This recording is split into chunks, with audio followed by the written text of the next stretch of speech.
Hello dear students, good morning to all of you. Hello, this is Neha, your course teacher, and our course title is Principles of Agronomy and course number is EAS 5111. So I have come up with the new lecture and new chapter. Okay, so our today's topic is manure and fertilizer. Okay, so firstly the question raised from the manure. What is manure? The nutrient available in organically, okay, which is plants and cow dungs, etc. These are manure, and the fertilizer is the which is made by the chemical compositions for the providing nutrients in our plant, that is called the fertilizer. Okay, so firstly we will discuss the manures and some definitions for the manure. So yes, so manures are plant and animal wastes that are used as source of plant nutrients. They release nutrients after their decompositions. Manure can be grouped in bulky organic manure and concentrated organic manures. Okay, so basically manure क्या है? Manure एक ऐसा nutrient provider element है जो कहाँ से, हमारे plant से या एनिमल वेस्टेज से तैयार किया जाता है. ठीक है, so this is made by the plants and animal wastage. Okay, organically हम इसे प्रिपेयर करते हैं. एनिमल वेस्टेज मतलब काउ डंक वगैरह हो गए हैं ना, जो फिशेस के जो बीट्स वगैरह होते हैं, या पोल्ट्री जो हम करते हैं है ना, उसके जो बीट्स होते हैं.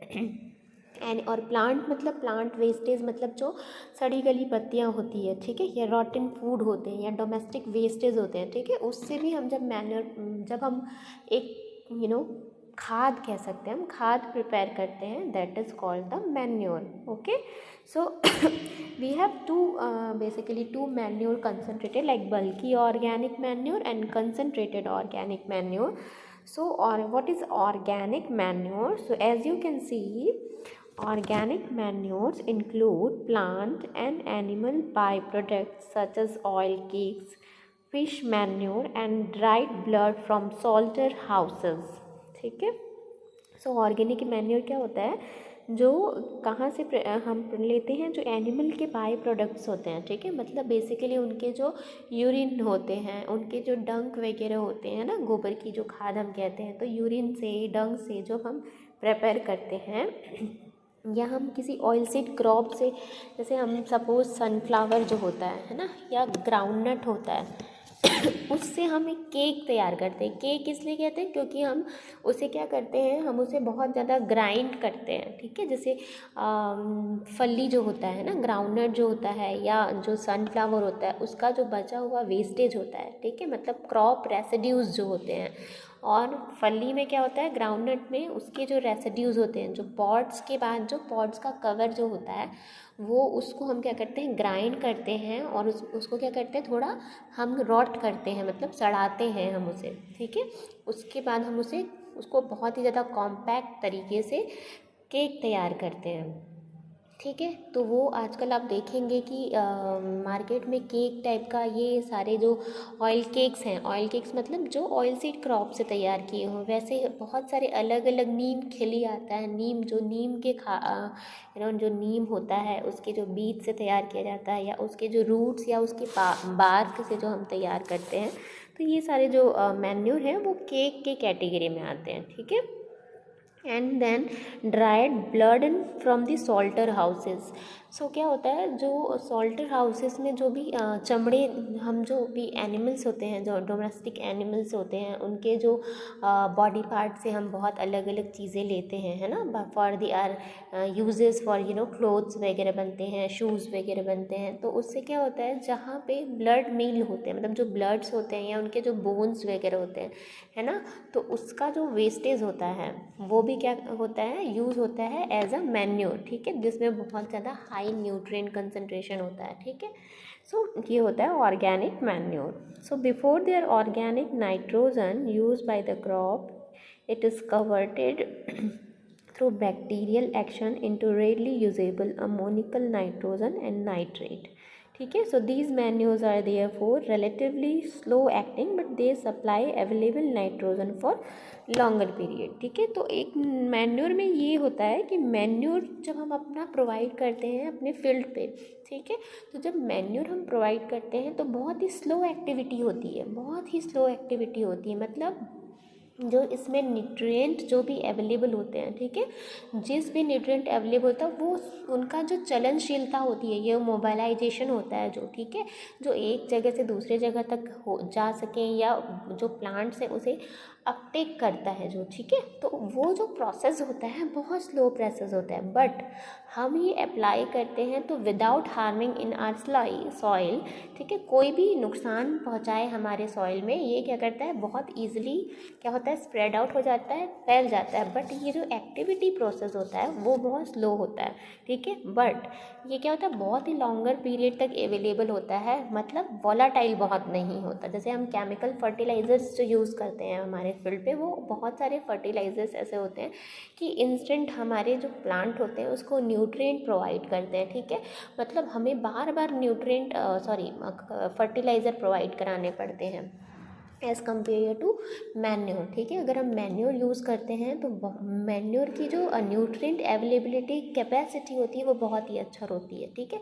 मतलब वो क्या करता है बहुत टाइम तक, लॉन्ग टाइम तक पौधे को न्यूट्रिएंट प्रोवाइड करा सकता है. बट फर्टिलाइज़र के केस में क्या होता है, फर्टिलाइज़र इंस्टेंट होता है, मतलब स्लो प्रोसेस नहीं होती, एक्टिविटी प्रोसेस बहुत ही फास्ट होता है. ठीक है. बट क्या होता है वो लॉन्गर पीरियड तक नहीं होता क्योंकि वो वॉलेटाइल नेचर का होता है. जितना वो अपटेक करता है प्लांट उतना अपटेक करता है और रेस्ट अमाउंट में जो भी न्यूट्रिएंट हमारा बच जाता है वो ड्रेन वाटर के जरिए या फिर क्या बोलते हैं सोलर रेडिएशन के जरिए क्या हो जाता है वो इवोपरेट हो जाता है. ठीक है. तो ये जो केसेस होते हैं वो फर्टिलाइज़र और मैन्योर में इस टाइप का होता है. Okay. So there are some advantages for the manure. So organic manure supply plant nutrients including micro nutrients. ठीक है. सो ये प्लांट न्यूट्रिएंट्स, ठीक है, we have two category for plant nutrients. Okay. So first category is macro, ठीक है, and the second category is micronutrients. So first one is a macronutrients. Okay. So so in macronutrients we have major nutrients like nitrogen, phosphorus and potassium. This is the very major nutrients for our crop production. ठीक है. तो जिसको हम NPK भी कहते हैं. ठीक है. N for nitrogen, P for phosphorus and K for potassium. Okay. And instead of this the CHO like carbon, hydrogen, oxygens are the comes under the category of what macronutrients, and rest of another nutrients they are comes under the category of micronutrient like cobalt, zinc, sulfur. Okay. These are the micro nutrient. तो ये क्या करता है macro के साथ साथ micro nutrient जो हमारे प्लांट में एसेंशियल होते हैं वो भी प्रोवाइड कर जाता है. ठीक है. Manure. And the second thing is organic manures improve physical properties of the soil, water holding capacity, hydraulic conductivity, infiltration capacity of the soil. ठीक है. सो ऑर्गेनिक मैन्योर क्या इम्प्रूव करता है, सॉइल की फिजिकल प्रॉपर्टीज़ को इम्प्रूव करता है. Physical properties मतलब बेसिकली उसका स्ट्रक्चर. ठीक है. उसका स्ट्रक्चर फाइन जो होता है या कॉम्पैक्टनेस नहीं बनाता, हमेशा वेरिएबल होती है सॉइल जो होती है, उस वजह से उसकी वाटर होल्डिंग कैपेसिटी अच्छी होती है ना. वाटर होल्डिंग कैपेसिटी कैसे अच्छी होती है, इनफिल्ट्रेशन रेट अच्छा होता है ना. मतलब वाटर का मूवमेंट है डाउनवर्ड जो होता है वो काफ़ी अच्छा होता है. इस वजह से क्या होता है इनफिल्ट्रेशन रेट काफ़ी अच्छी होती है. ठीक है. मतलब उसी को हम हाइड्रोलिक कंडक्टिविटी बोलते हैं, मतलब जो उसकी चलनशीलता होती है, ठीक है, वो काफ़ी अच्छी होती है. और इनफिल्ट्रेशन कैपेसिटी अच्छी होती है, बहुत क्या इनफिल्टर होके अच्छे से जाता है सॉइल के अंदर, इस वजह से होल्डिंग कैपेसिटी अच्छी होती है. मॉइस्चर की हमेशा अवेलेबिलिटी सॉइल में क्या होती है बनी रहती है. ठीक है. सो CO2 releases during decomposition combines with water and forms carbonic acid and act as CO2 fertilizers. Organic manure supply energy which is food for microbes and increase availability of nutrients and improve soil fertility. ठीक है. तो soil fertility through the organic manure कैसे enhance होती है, क्योंकि हमारे soil में बहुत से माइक्रो ऑर्गेनिजम्स प्रेजेंट होते हैं, ठीक है। तो जो ऑर्गेनिक मैन्योर हम प्रोवाइड करते हैं उस ऑर्गेनिक मैन्योर को जो वो माइक्रो ऑर्गेनिजम्स होते हैं वो एज अ फूड यूज़ करते हैं, ठीक है। और एज अ फूड यूज़ करके जो भी उनके वेस्टेज होते हैं, ठीक है, मतलब फूड खाना खाने के बाद जो भी उनका वेस्टेज निकलता है वो क्या करता है, हमारे सॉइल को न्यूट्रिएंट प्रोवाइड करता है, ठीक है। इस वजह से हम मैन्योर देते हैं ताकि ऑर्गेनिक जो भी माइक्रोब्स हैं उनकी अवेलेबिलिटी हमारे सॉइल में बने और हमेशा सॉइल का स्ट्रक्चर जो है, उसकी फर्टिलिटी जो है वो बनी रहे।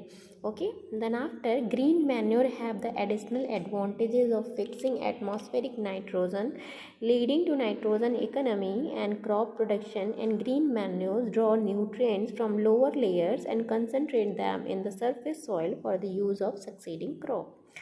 Okay, so first we have to know that what is green manure, ठीक है। ग्रीन मैन्योर क्या होता है, कुछ प्लांट्स ऐसे होते हैं जिसमें बहुत ज़्यादा एक्सेस अमाउंट में नाइट्रोजन अवेलेबिलिटी होती है, ठीक है। तो जैसे मैंने क्लासिफिकेशन ऑफ क्रॉप में आपको बताया था कि लेग्यूमिनस फैमिली का जो भी क्रॉप होता है, ठीक है, तो जो भी क्रॉप है जो लेग्यूमिनस फैमिली में आता है वो बहुत ही ज़्यादा नाइट्रोजन फिक्सेशन करने की क्या होती है, उसमें कैपेसिटी अच्छी होती है उसकी, मतलब नाइट्रोजन को वो फिक्स करता है, ठीक है।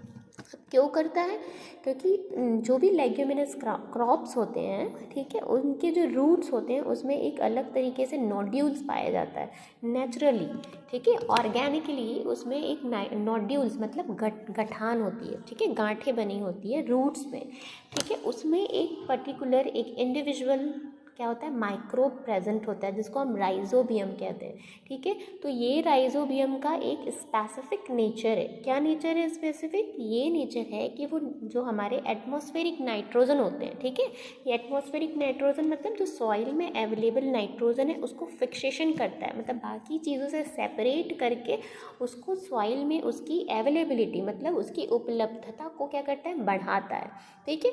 तो जो ग्रीन मैन्योर है वो ऐसे मैन्योर हैं जो जिनको हम हरी खाद कहते हैं, ठीक है, मतलब बहुत सारे लेग्यूमिनस क्रॉप्स हैं जो एज अ ग्रीन मैन्योर हम यूज़ करते हैं, ठीक है। एज अ ग्रीन मैन्योर क्यों यूज़ करते हैं, ताकि हमारी जो सॉइल है, हमारी जो मिट्टी है, उसमें नाइट्रोजन और बाकी जो न्यूट्रिएंट्स हैं जो उस ग्रीन मैन्योर में अवेलेबल हैं उसकी अवेलेबिलिटी, उसकी उपलब्धता हमारी सॉइल में बनी रहे, ठीक है। तो वो नाइट्रोजन को लीड करता है, या ठीक है वो क्या करता है, ग्रीन मैन्योर एक नाइट्रोजन प्रोवाइडर है हम कह सकते हैं, ठीक है। बेसिकली नाइट्रोजन प्रोवाइडर है जो एक सॉइल की फर्टिलिटी को हमेशा क्या करता है, बनाए रखता है, जिसकी वजह से हमेशा सक्सीडिंग क्रॉप हमें मिलती है, मतलब क्रॉप हमेशा सक्सेस होता है, ठीक है। Okay, so this is very important, okay, which is classification. Okay, so classification of manures. So we have two category. So first is bulky manure and the second is concentrated organic manures. Okay, so in bulky manures we have another category such as FYM, cattle manure, sheep manure, poultry manure. So what is FYM? Which is farm yard manure.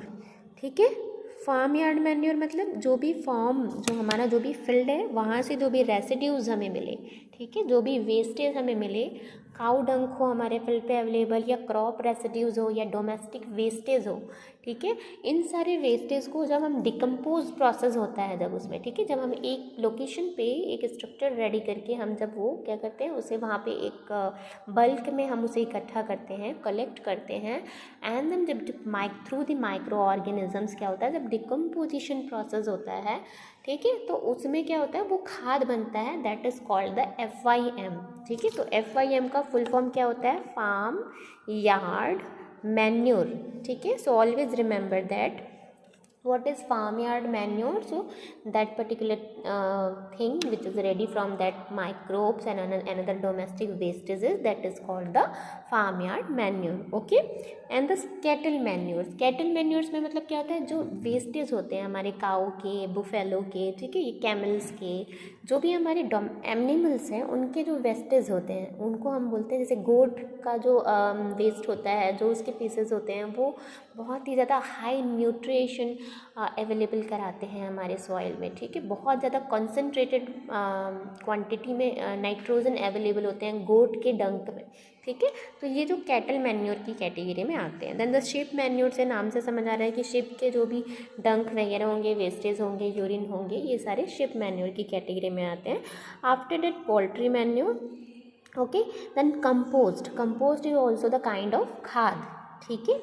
And the village rural compost from the farm wastage, so जो हमारे villages में जो भी domestic wastage होते हैं, ठीक है, तो देखेंगे आप विलेज में बहुत सारे एक कूड़ा करकट के लिए एक अलग सा जगह होता है जहाँ पे लोग वहाँ डोमेस्टिक वेस्टेज फेंकते हैं, ठीक है, या उनके घर पे जो गौशाला होती है वहाँ से जो भी वेस्टेज उनके हैं वो फेंकते हैं, अपने घर में जो भी साग भाजी के जो वेस्टेज होते हैं वो वहाँ पे डंप करते हैं, ठीक है। तो उनसे जब प्रेपरेशन होता है किसका, खाद का, तो that is called the village और rural compost, okay. Then the town urban compost for the town refuses also, sewage and sludge is also the kind of manure.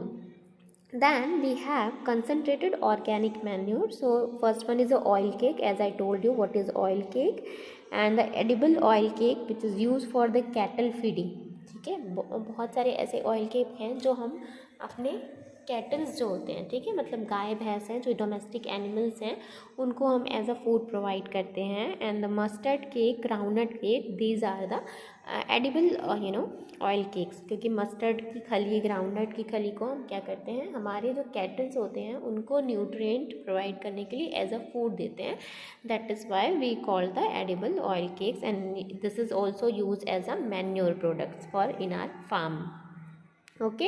Then the sesame cake, linseed cake, then the non-edible oil cakes. So in non-edible oil cake means this is not the use for the cattle feeding, okay. So like castor cake, neem cake, sunflower cake, these are the non-edible oil cakes, okay. So these are separately, both individually different thing, okay. So always remember the oil cake which is edible and non-edible, okay, both.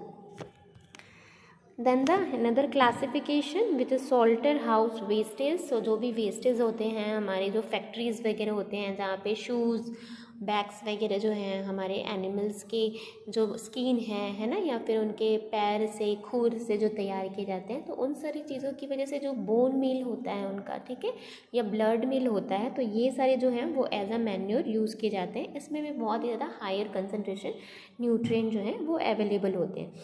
After that fish mill, fish से जो भी, fish के fishes से जो भी available होते हैं वो होता है fish meal. Then the guano, so material obtain from the excreta and dead bodies of the sea bird, ठीक है। तो ये सारी चीज़ें जो हैं मैन्योर की क्लासिफिकेशन है, ये मैन्योर की कैटेगरी में आते हैं, okay. Then we have fertilizer. What is fertilizer? So in briefly, let us see that what is fertilizer. So fertilizer, industrial manufactured chemical containing plant nutrients. Nutrient content is higher in fertilizer than organic manures, and nutrients are released almost immediately the fertilizer, okay. So क्या होता है, fertiliser is industrial manufactured होते हैं, ठीक है, मतलब बहुत सारे केमिकल कंपोजिशंस जो होते हैं, ये बहुत सारे अलग अलग केमिकल, लाइक यूरिया के लिए हम नाइट्रोजन मिलाते हैं, हाइड्रोजन का, मतलब एक केमिकल कंपोजिशन हम रेडी करते हैं हमारी इंडस्ट्रीज़ में, ठीक है। मैन्युफैक्चरिंग अलग से होती है, एक अलग से मैन्युफैक्चरिंग होता है जहाँ पे स्किल जो पर्सनस होते हैं वो उसको तैयार करते हैं। तो वो उस टाइप के जब केमिकल जो हैं अवेलेबल हैं, जो हमारे प्लांट में हम as a nutrient provider use करते हैं, तो that is called the fertiliser, ठीक है। तो जो न्यूट्रिएंट जो होते हैं और फर्टिलाइज़र के एज़ कम्पेयर टू मैन्योर क्या होते हैं, बहुत ही इंस्टेंट रिएक्ट करते हैं। मतलब क्या होता है, मैन्योर में बहुत ही स्लोली एक्टिविटी होती है, जैसे मैंने बताया है ना, तो फर्टिलाइज़र में क्या होता है, बहुत ही फास्ट एक्टिविटी होती है, मतलब इमीडिएटली वो न्यूट्रिएंट प्रोवाइड कराते हैं, ठीक है। बट बहुत सारे केमिकल्स ऐसे होते हैं जो वॉलाटाइल नेचर के होते हैं, मतलब उड़नशील होते हैं, उड़ जाते हैं, है ना, धूप में, या जो भी सन जो रेडिएशन आता है, सोलर रेडिएशन आता है, उनका एवेपोरेशन हो जाता है, ठीक है, वाष्पोत्सर्जन के थ्रू उड़ जाते हैं या मोबाइल नेचर के नहीं होते। तो ये सारे जो प्रॉब्लम्स होते हैं वो किस में होते हैं, फर्टिलाइजर्स में होते हैं, ठीक है। तो इस वजह से हमें हर बार अलग क्रॉप के लिए फर्टिलाइज़र उस क्रॉप को प्रोवाइड कराने पड़ता है। बट मैन्योर के केस में ऐसा नहीं होता, उसकी जो न्यूट्रिएंट अवेलेबिलिटी है वो लॉन्गर पीरियड तक क्या होती है, कंटिन्यूसली चलती रहती है। Okay, so we have three groups: straight fertilizer, complex fertilizer and mixed fertilizer. So straight fertilizer क्या होता है, supply single nutrient like urea, muriate of potash, which is also known as MOP, ठीक है। Muriate of potash को हम MOP के नाम से जानते हैं, ठीक है। तो एग्रीकल्चर टर्म में हम पूरा नहीं बोलते, MOP बोलते हैं, ठीक है, NPK बोलते हैं, बहुत सारी चीज़ें, SSP बोलते हैं, सिंगल सुपर फॉस्फेट, ठीक है। So you need to remember this all. And the complex fertiliser so supplies two more nutrients like 17-17-17 which is the ratio of NPK, मतलब 17 के रेशियो में नाइट्रोजन, फॉस्फोरस और पोटेशियम ऑफ अवेलेबल जब होता है, तो जब इस टाइप के रेशियो में, अलग अलग रेशियो में फॉर्म होते हैं, that could be a complex fertilizer. Okay, and then mixed fertilizer so supply 2 or more nutrients like groundnut mixture. These are the mixed fertilizer. Okay, so this is all about the manure and fertilizer, basic concept for the manure and fertilizer, and the classification of manure, some definitions, and the role of manures in our agriculture. Okay, so in our next lecture we will discuss the role of manure and fertilizer in agriculture and the classification of manure in detail. Okay, so this is enough for today, and thank you very much. Till then, be safe, take care. Thank you.